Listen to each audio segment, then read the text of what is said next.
Let me tell you something about doubt. Doubt is subtle. Doubt is patient. Doubt doesn't come to you with fangs bared and claws out. No, doubt comes to you disguised as wisdom. It comes to you dressed up as being realistic. It comes to you wearing the mask of experience, whispering in your ear, who do you think you are? People like you don't achieve things like that. Be practical. Be sensible. Stay where you are.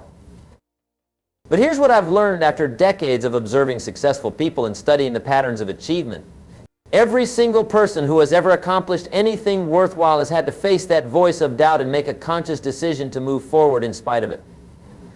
The difference between those who succeed and those who don't isn't the absence of doubt. It's the response to doubt. You see, doubt is like a thief that comes in the night. It doesn't steal your money or your possessions. It steals something far more valuable. It steals your dreams, your ambitions, your willingness to try. And the tragedy is that most people hand over these precious things willingly without even putting up a fight. They surrender their dreams to doubt as if doubt were some kind of authority, some kind of expert on their life and their potential. But let me ask you this, what credentials does doubt have? What degrees has doubt earned? What businesses has doubt built? What lives has doubt improved? What value has doubt ever created in this world? The answer is none. Doubt is not an expert. Doubt is not wise. Doubt is not your friend looking out for your best interests. Doubt is a liar, and it's time you recognized it as such. Now, I'm not telling you to be foolish or reckless. I'm not telling you to ignore legitimate concerns or to fail to prepare. What I'm telling you is to recognize the difference between healthy caution and paralyzing doubt. Healthy caution says, let me prepare well for this challenge. Doubt says, I can't do this. Healthy caution says, let me learn what I need to know. Doubt says, I don't have what it takes. Healthy caution says, let me take calculated risks. Doubt says, it's too risky, I should just stay where I am. The reason doubt is so powerful is that it often contains a grain of truth wrapped in a lie. Yes, you might fail. Yes, it might be difficult. Yes, you might face rejection or setbacks. But doubt takes these possibilities and turns them into certainties. Doubt takes what might happen and presents it as what will happen. And that's where the lie comes in. Here's a fundamental truth about life that doubt doesn't want you to understand. Failure is not the opposite of success. It's part of success. Every person who has achieved anything significant has a collection of failures, setbacks, and disappointments in their past. But they didn't let those experiences define them. They let those experiences refine them. I want you to think about a child learning to walk. That child falls down dozens, maybe hundreds of times. But does the child think, I guess I'm just not cut out for walking. I should just crawl for the rest of my life? Of course not. The child gets up and tries again because the desire to walk is stronger than the fear of falling. The child hasn't yet learned to doubt their ability to do what they're designed to do. But somewhere along the way, we learn to doubt. We learn it from well-meaning parents who want to protect us from disappointment. We learn it from teachers who tell us to be realistic about our expectations. We learn it from friends who, out of their own fears and limitations, discourage us from reaching too high. We learn it from a society that often celebrates mediocrity and punishes those who dare to be different. But here's what I want you to understand. Doubt is a learned behavior, and anything that's learned can be unlearned. You were not born with doubt. You acquired it along the way, and you can choose to release it. The first step in overcoming doubt is to understand where it comes from. Much of our doubt comes from past experiences where we tried something and it didn't work out the way we hoped. But here's the mistake we make. We take those isolated experiences and turn them into universal truths about ourselves. We say, I failed at that business, so I'm not cut out for business. Or I was rejected by that person, so I'm not attractive or worthy of love. Or I didn't get that job, so I must not be qualified for that kind of work. This is faulty logic. It's like saying, I burned dinner last night, so I must be a terrible cook and should never cook again. One result does not define your potential. One experience does not determine your future. One setback does not disqualify you from success. The most successful people I know have failed more times than unsuccessful people have even tried. The difference is that they didn't let their failures feed their doubts. Instead, they let their failures fuel their determination. They understood that every failure was giving them valuable information about what doesn't work, bringing them one step closer to discovering what does work. Thomas Edison didn't invent the light bulb on his first try. He failed thousands of times. But he didn't see those as failures, he saw them as discoveries. He said, I have not failed. I've just found 10,000 ways that won't work. That's the mindset that conquers doubt. That's the perspective that turns obstacles into opportunities. Another source of doubt is comparison. We look at others who seem to be doing better than us, who seem to have it all figured out, who seem to be more talented or more fortunate, and we conclude that we don't measure up. But comparison is the thief of joy and the mother of doubt. When you compare your behind the scenes with someone else's highlight reel, you're not making a fair comparison. Everyone you admire, everyone you look up to, everyone who seems to have it all together has wrestled with doubt. They've had moments of uncertainty. They've questioned their abilities. They've wondered if they were on the right path. The difference is that they didn't let doubt make their decisions for them. You see, successful people feel doubt just like everyone else. The difference is in how they respond to it. When doubt whispers, "You can't do this," they respond, "Watch me." When doubt says, "You're not qualified," they respond, "I'll become qualified." When doubt says, "It's too late," they respond, "It's never too late to become who I'm meant to be." This brings me to another critical point about doubt. It loves to disguise itself as time. Doubt says, "You should have started when you were younger." Doubt says, "If you were going to do something with your life, you would have done it by now." Doubt says, "The best opportunities have already passed you by." But time is not your enemy unless you make it your enemy. Age is not a barrier unless you make it a barrier. Your past is not your prison unless you choose to live there. Some of the most remarkable achievements in human history have been accomplished by people who were told they were too old, too late, too far behind to succeed. Colonel Sanders was 65 when he founded KFC. Laura Ingalls Wilder didn't publish her first Little House book until she was 65. Grandma Moses didn't start painting until she was 78. These people could have listened to doubt. They could have said, "I'm too old to start something new." Instead, they said, "I'm the perfect age to start something new because I have wisdom, experience, and nothing to lose." The truth is, doubt is not really about your abilities or your circumstances. Doubt is about your willingness to be uncomfortable. Doubt is about your willingness to be uncertain. Doubt is about your willingness to risk failure in pursuit of something better. Comfort is the enemy of growth. Certainty is the enemy of progress. If you wait until you feel completely confident, completely prepared, completely certain of success, you'll wait forever. That moment never comes. Successful people act in spite of their fears, not in the absence of their fears. Here's something else I want you to understand about doubt. It's often loudest right before your breakthrough. When you're on the verge of a major change, when you're about to step into a new level of success, when you're close to achieving something significant, that's when doubt turns up the volume. It's like a last desperate attempt to keep you where you are. This is why so many people quit right before they succeed. They're making progress, they're moving forward, they're getting closer to their goal, and then doubt starts screaming at them. "This is too hard. You're in over your head. You should quit while you're ahead." And they listen. They give up just when they're about to break through. Don't let this happen to you. Understand that increased doubt often signals that you're on the right track. It means you're growing. It means you're challenging yourself. It means you're becoming more than you were before. And that makes doubt nervous because doubt wants to keep you small, safe, and stuck. The way to deal with doubt is not to fight it directly. The way to deal with doubt is to starve it. You starve doubt by feeding your faith. You starve doubt by focusing on your possibilities instead of your problems. You starve doubt by taking action in spite of your fears. Action is the great antidote to doubt. When you're sitting still thinking about all the things that could go wrong, doubt has fertile ground to grow. But when you're moving, when you're taking steps toward your goals, when you're actively working on your dreams, doubt has a much harder time taking root. This is why I always tell people, don't just set goals, take action on your goals. Don't just dream dreams, work on your dreams. Don't just hope for a better future, create a better future. Every action you take in the direction of your dreams is a vote of confidence in yourself. Every step forward is evidence that you believe in your ability to succeed. And here's what happens when you start taking action despite your doubts. You begin to build evidence of your capability. You start to prove to yourself that you can do more than you thought you could. You begin to see that doubt was lying to you all along. Let me share with you a principle that has served me well throughout my career. Act as if it's impossible to fail. Not because failure isn't possible, it always is, but because when you act from a place of confidence rather than doubt, you make better decisions, you take better actions, and you attract better results.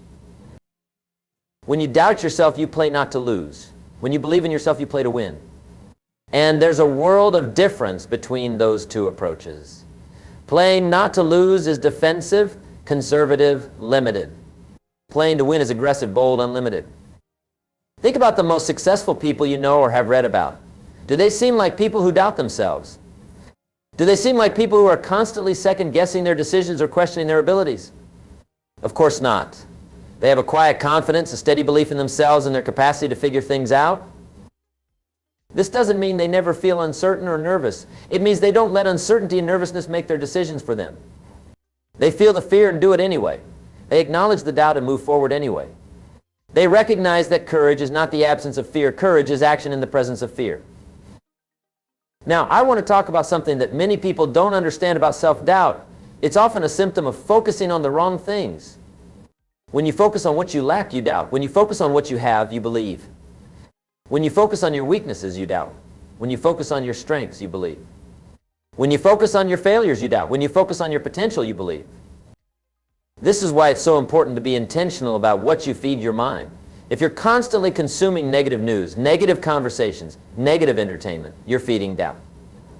If you're surrounding yourself with people who complain, criticize, and see problems everywhere, you're feeding doubt. If you're rehearsing your failures, your shortcomings, your limitations, you're feeding doubt. But if you're reading inspiring books, listening to uplifting content, surrounding yourself with positive people, focusing on your goals and your growth, you're feeding faith. And when faith is well fed, doubt starves. This is not about denying reality or living in some fantasy world. This is about choosing which reality you focus on. Every situation has multiple aspects. You focus on what's working or what's not working. You can focus on your progress or your setbacks. You can focus on your opportunities or your obstacles. The choice is yours, and that choice determines whether doubt or faith dominates your thinking. Here's another crucial insight about self-doubt. It's often rooted in perfectionism. Many people doubt themselves because they've set an impossible standard. They want to be perfect, to never make mistakes, to succeed at everything they try. But perfectionism is not a standard of excellence. It's a recipe for paralysis. Perfect is the enemy of good. Perfect is the enemy of done. Perfect is the enemy of progress. If you're waiting to be perfect before you start, you'll never start. If you're waiting to have perfect conditions before you act, you'll never act. If you're waiting for the perfect plan before you move, you'll never move.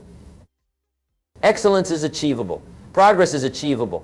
Growth is achievable. But perfection is an illusion, and chasing illusions leads to doubt because you're constantly falling short of an impossible standard. Instead of striving for perfection, strive for progression. Instead of trying to get it right, try to get it going. Instead of waiting until you're ready, start where you are with what you have. You'll learn along the way. You'll improve as you go. You'll become who you need to be in the process of doing what you need to do. This brings me to one of the most important points I can make about overcoming self-doubt. You don't build confidence by thinking confident thoughts. You build confidence by taking confident actions. Confidence is not a feeling that leads to action. Confidence is a result that comes from action.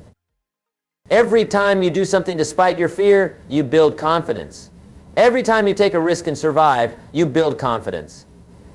Every time you face a challenge and overcome it, you build confidence. Every time you keep going when you want to quit, you build confidence. Confidence is like a muscle. The more you use it, the stronger it gets. The more you act in spite of your doubts, the less power those doubts have over you. The more you prove to yourself that you can handle whatever comes your way, the more you believe in your ability to handle whatever comes your way. But here's the key. You have to start before you feel ready. You have to act before you feel confident. You have to move before you feel certain. Because readiness, confidence, and certainty are not prerequisites for action. They're results of action. I want you to think about something. What would you attempt if you knew you could not fail? What dreams would you pursue? What goals would you set? What risks would you take? What life would you create for yourself? Now, here's the truth. You can't guarantee success, but you can guarantee that if you don't try, you'll definitely fail. You can't eliminate the possibility of failure, but you can eliminate the certainty of regret. You can't control all the variables, but you can control your effort, your attitude, and your persistence. The people who succeed are not the people who never doubt themselves. They're the people who act despite their doubts. They're the people who feel the fear and do it anyway. They're the people who hear the voice of doubt and say, "Thank you for sharing, but I'm going to move forward anyway." This is what I call faith over fear. Faith is not the absence of doubt. Faith is the decision to act constructively in the presence of doubt. Faith is choosing to focus on possibilities rather than problems. Faith is believing that you're capable of more than your current circumstances suggest. And here's something beautiful about faith. It's self-reinforcing. The more you act on faith, the more reasons you give yourself to have faith. The more you trust in your ability to figure things out, the more you actually do figure things out. The more you believe in your capacity to overcome challenges, the more challenges you actually overcome. Doubt, on the other hand, is also self-reinforcing, but in the opposite direction. The more you give in to doubt, the more you have to doubt about. The more you avoid challenges, the less confident you become in your ability to handle challenges. The more you stay in your comfort zone, the smaller your comfort zone becomes. This is why your response to doubt is so critical. Every time you choose faith over fear, action over inaction, possibility over problem, you're not just changing your immediate circumstances, you're changing your fundamental relationship with challenge and opportunity. Let me tell you about the compound effect of conquering doubt. When you start small, when you take small actions despite small doubts, you build momentum. That momentum gives you the courage to take bigger actions despite bigger doubts. And that creates even more momentum. Over time, this compound effect transforms not just what you do, but who you are. You become the kind of person who takes action. You become the kind of person who faces challenges head on. You become the kind of person who believes in their ability to create the life they want. And when you become that kind of person, doubt has very little power over you. But this transformation doesn't happen overnight. It happens one choice at a time, one action at a time, one small victory at a time. It happens when you choose to make that phone call even though you're nervous. It happens when you apply for that position even though you're not sure you're qualified. It happens when you start that project even though you don't have all the answers. Each of these small acts of courage is like making a deposit in your confidence account. At first the balance is small, but over time with consistent deposits the balance grows. And when your confidence account has a healthy balance, you can afford to take bigger risks, face bigger challenges, pursue bigger dreams. This is why I always tell people, start where you are, use what you have, do what you can. You don't need to see the whole staircase to take the first step. You don't need to have all the answers to ask the first question. You don't need to be great to get started, but you need to get started to be great. The most successful people I know are not the most talented people I know. They're not the smartest people I know. They're not the most educated people I know. They're the most persistent people I know. They're the people who kept going when others gave up. They're the people who continued to believe when others started to doubt. Persistence is the great equalizer. Persistence can overcome a lack of talent. Persistence can overcome a lack of education. Persistence can overcome a lack of resources. But nothing can overcome a lack of persistence. And doubt is the great enemy of persistence because doubt whispers, why keep trying? It's not working. You should give up. But here's what doubt doesn't tell you. It's supposed to be hard. It's supposed to take time. It's supposed to require effort and sacrifice and persistence. That's not a sign that something is wrong. That's a sign that something worthwhile is happening. Easy come, easy go. What comes without effort leaves without resistance. But what you earn through struggle, what you build through persistence, what you create through determination, that has staying power. That has meaning. That has value. This is why you should never doubt yourself simply because something is difficult or taking longer than you expected. Difficulty is not disqualification. Time is not your enemy. Effort is not evidence that you're on the wrong path. These are simply the price of achievement, the cost of growth, the investment required for transformation. When you understand this, when you accept this, when you embrace this, doubt loses much of its power over you. Because you're no longer surprised by challenges. You're no longer discouraged by setbacks. You're no longer impatient with the process. You understand that all of these things are part of the journey, not obstacles to the journey. I want to leave you with this thought. The person you become in the process of pursuing your dreams is more valuable than the dreams themselves. The courage you develop, the persistence you build, the confidence you gain, the character you form, these are treasures that can never be taken away from you. When you refuse to doubt yourself, when you choose to believe in your potential, when you act on your faith rather than your fears, you're not just working toward external success, you're creating internal transformation. You're becoming the person who deserves the success you're seeking. You're developing the character that can handle the achievements you're pursuing. So I challenge you today, decide that you will no longer allow doubt to make your decisions for you. Decide that you will feel the fear and do it anyway. Decide that you will bet on yourself even when others won't. Decide that you will pursue your dreams with the same determination that doubt uses to try to stop you. Remember, doubt is not your enemy because it's too strong. Doubt is your enemy because you've been too willing to listen to it. But you are stronger than your doubts. You are more capable than your fears. You are more powerful than your limitations. The only question is, will you choose to believe it and act on it? The time for doubt is over. The time for action is now. The time to believe in yourself is today. Your dreams are waiting for you to stop doubting and start doing. Your potential is waiting for you to stop questioning and start achieving. Your future is waiting for you to stop wondering if you can and start proving that you will. Never doubt yourself, because when you don't doubt yourself, there's no limit to what you can achieve. When you believe in your potential, you unlock your potential. When you act on your faith, you create your future. And that future is brighter, bigger, and more beautiful than any doubt could ever imagine.